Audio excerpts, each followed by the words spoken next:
he broken this ceasefire. He killed our people, and he didn't exchange prisoners. We signed the exchange of prisoners, but he didn't do it.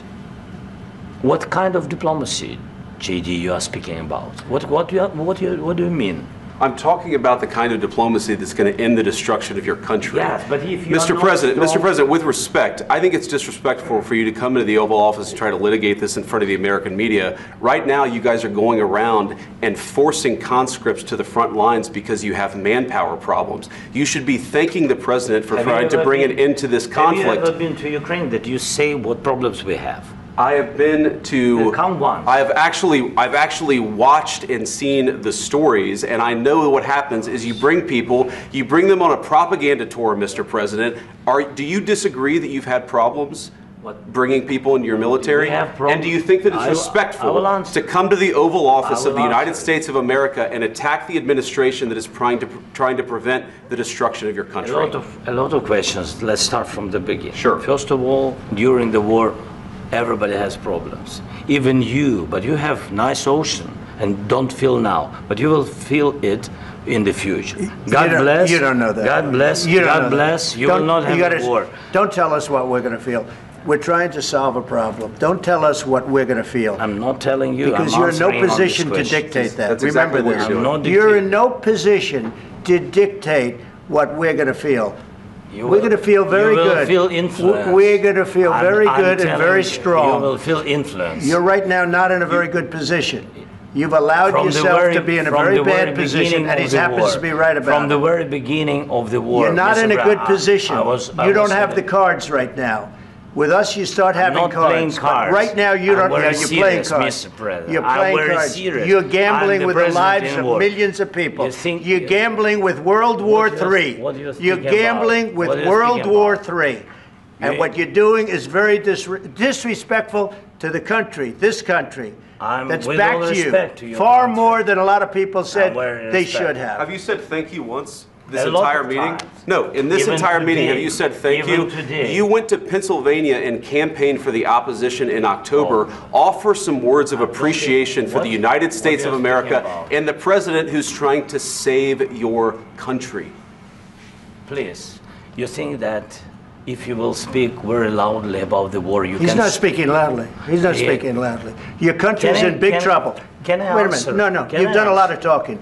Your country is in big trouble. I know. You're not winning. You're not winning this.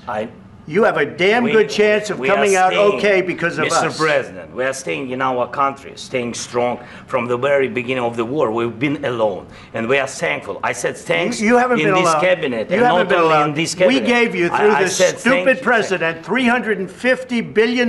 You voted we gave for you your military equipment, and you men are brave, but they had to use our military. Yes. What about if you didn't have our military equipment, if you didn't have our military equipment, this war would have been over in 2 weeks. In 3 days. I heard it from Putin. In 3 days. This is something maybe new. Less. In 2 weeks. Of course, yes. It's going to be a very hard thing to do business like this. Again, I tell you. Just say thank you. I said a lot of times accept that there are disagreements, and let's go litigate those disagreements rather than trying to fight it out in the American media when you're wrong.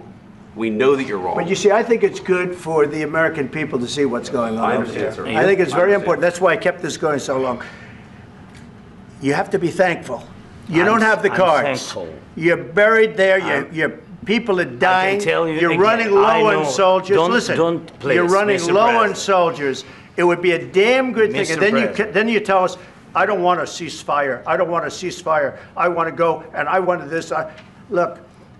If you could get a ceasefire right now, I tell you, you take it so the bullets stop flying and your men stop getting killed. Of course, we want to stop the war. But you're saying you don't want a ceasefire. But I said to you, I want a ceasefire. With guarantees. Because you'll get a ceasefire faster than an agreement. Ask our people about ceasefire, what they think. That wasn't with me. For you what, that wasn't with me.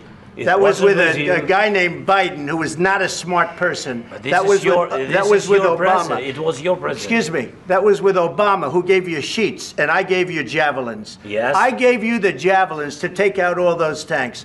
Obama gave you sheets.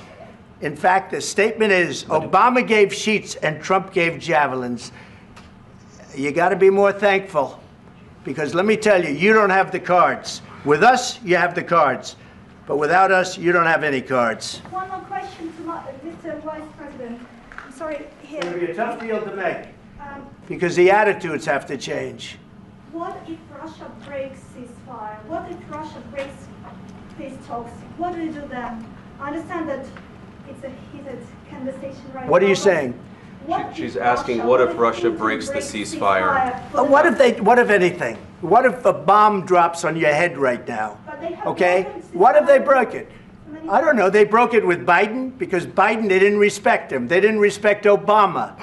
They respect me. Let me tell you, Putin went through a hell of a lot with me. He went through a phony witch hunt where they used him and Russia. Russia. You ever hear of that deal? That was a phony Hunter Biden, Joe Biden scam. Hillary Clinton, Shifty Adam Schiff. It was a Democrat scam. And he had to go through that. And he did go through it. We didn't end up in a war. And he went through it. He was accused of all that stuff. He had nothing to do with it. It came out of Hunter Biden's bathroom.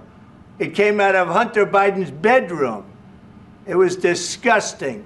And then they said, oh, the laptop from hell was made by Russia. The 51 agents. The whole thing was a scam. And he had to put up with that. He was being accused of all that stuff. All I can say is this. He might have broken deals with Obama and Bush, and he might have broken them with Biden. He did, maybe. Maybe he didn't. I don't know what happened. But he didn't break them with me. He wants to make a deal. I don't know if you can make a deal. The problem is, I've empowered you to be a tough guy. And I don't think you'd be a tough guy without the United States. And your people are very brave. But you're either going to make a deal or we're out. And if we're out, you'll fight it out. I don't think it's going to be pretty, but you'll fight it out. But you don't have the cards. But once we sign that deal, you're in a much better position. But you're not acting at all thankful. And that's not a nice thing. I'll be honest, that's not a nice thing. All right, I think we've seen enough. What do you think? Huh? This is going to be great television, I will say that. All right, we'll see what we can do about putting it together. Thank you. Guys, let's go. Guys, come on, let's go. We'll see, I don't know. All right, guys.